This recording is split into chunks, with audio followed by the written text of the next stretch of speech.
E disto saben ben en Ribadeo, aí hai un tempo que un home que ía cara a súa lancha estivo a piques de morrer deste xeito. Adela, o lodo comezou literalmente a tragalo, non?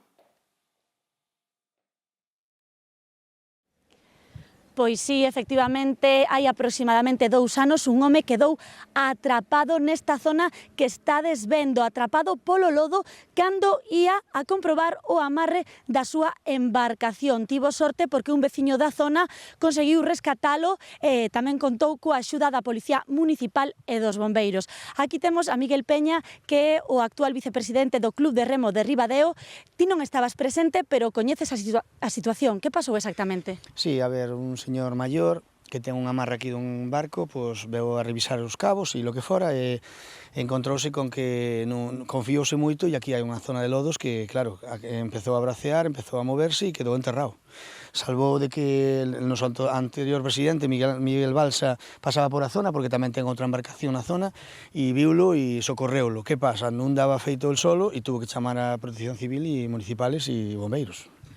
Este lodo é unha trampa, é unha área movediza. Que hai que hacer nestes casos? A ver, é unha trampa mortal. Que pasa? Que hai que facer nestes casos? Non poñerse nervioso. Claro, é moi fácil dicilo agora, pero cando estás na situación é moito máis complicado, pero o que hai que facer é non moverse. Cuanto máis te movas, máis te enterras e non sales. E claro, a él si colleu algo a noite e tuvo moita suerte de que apareceu alguén, pero se te quedas solo e aparece a noite, moi difícil salir. Que pasa? Como consello, non podría dar ningún porque non me vi na situación, pero creo que lo millor é esperar a que vaya subindo a marea e non bracear para non enterrarse, e cando suba a marea, que vaya ablandando e que el agua se vaya metendo e salir nadando. Non hai outra solución. E como facemos para distinguir unha zona como esta, perigosa? Sí, a ver, moi fácil. A arena é como as playas, a arena suele ser marrón. En el momento que la vexas verdosa ou que vexas el fango negro, é peligroso, porque xa non é unha zona super putrefacta e é como arenas movedizas, pero ainda máis compacto, con lo cual é peor. Se te moves, entérrate. E agora a zona está sinalizada, así que, bueno, a xente xa ten máis cabeciña e xa non corre tanto risco, non? Sí, agora a xente ten un pouco máis de cuidado, pero sempre hai algunha persona que se mete, non conoce a zona ou se confía demasiado e pasa o que pasa. Pois moitas gracias, Miguel, e vos na casa, cando este a marea baixa, coidadiño e moito sentido. Pois sí, Adela, claro, hai que ter isto en conta porque efectivamente, María, non en todas esas zonas, como nos acaban de explicar, non?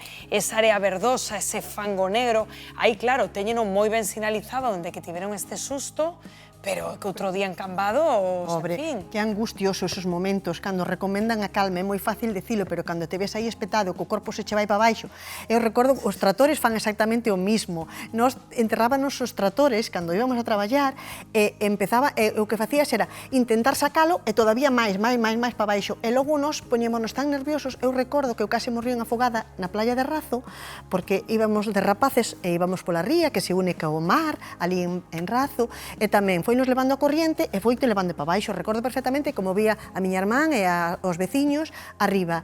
E tirouse un veciño a socorrernos, pero non estábamos tan nerviosas que nos abalanzamos sobre él e afogábamos o veciño. Entonces, eso contaba outro día o exacto, que rescató o home, que era o que pasaba, porque ¿no? o nervio quizás estás tan histérico. A ver, entendín ben a este home, Patricia, e lo que susire sangue fría e agardar a que suba a marea, non? Para que naturalmente... Exacto, e para que se vaya desfacendo un pouco. Eu creo que o primordial é ter ben sinalizadas estas zonas tan perigosas. E me parece que aí tiveron un problema porque había unha sinalización e creo que vandalizaron e acabaron con esta sinalización. No peor momento do ano ademais, porque agora en tempada alta irá moita xente que non é da zona, que descoñece estos perigos, igual imaginadevos nenos, non sei, turistas, que se poden adentrar e quedar aí. Entón, antes de pisar, pensar. Claro, ten que ser unha situación angustiosa. A ver, totalmente, pero quero decir que todos os perigos que se amosan, sobre todo en verán, cando saímos, como foron os selfies en zonas perigosas, en acanteados, etcétera, todas estas situacións, campañas campañas por parte da Administración Pública, dos concellos, de Seguridade Civil, etc. E señalización. Que hai algún vándalo que rompe a señalización, pois poñer máis señalización. Quero dicir, e campaña nos medios de comunicación tamén. Este tema non sei ti que opinas, o Santón, eu creo que se non cho pon de frente, como agora que estamos vendo aí, coidado cas lameiras, realmente somos conscientes aquí en Galicia de que podemos ter puntos da nosa orografía onde te quedas afundido? Non, e aparte non somos conscientes e aparte estamos moi acostumados a cualquier río, xa non digo no mar, non, pero cualquier río tamén vale para bañarse, non? Sí. E non é certo. Entonces, meterse en calquera parte. Por exemplo, os ríos que teñen encoros, non? E que teñen, pois, ou que lle ganaron, pois, o monte ou a...